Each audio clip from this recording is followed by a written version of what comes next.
One of the consequences of using chemotherapy is that it affects dividing normal cells in the body, particularly the cells in the bone marrow and the intestinal tract.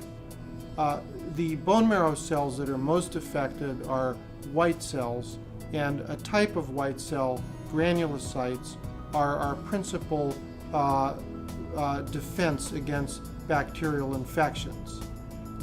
The chemotherapy cycles cause a temporary lowering in the granulocyte count. Your doctor will monitor your blood counts to determine how low the count is going and how long it stays low, and this will help define for you the period of risk.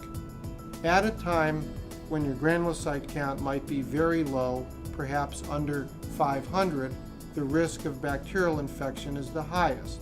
And the advice we normally provide for our patients is to understand that when they're in a period of risk such as this, that they want to pay particular attention to some common sense things.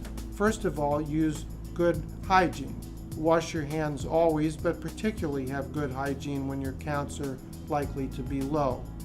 It makes sense to avoid visiting people that are known to be sick at the time you might want to go to visit them.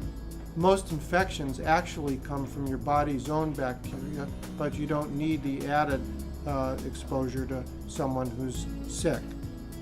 You should be looking for certain symptoms, and this of course includes fever or chills, but it might include other very important symptoms such as shortness of breath or diarrhea or pain or rash or unusual fatigue. Any of these things during a cycle of chemotherapy you want to report very quickly to the doctor.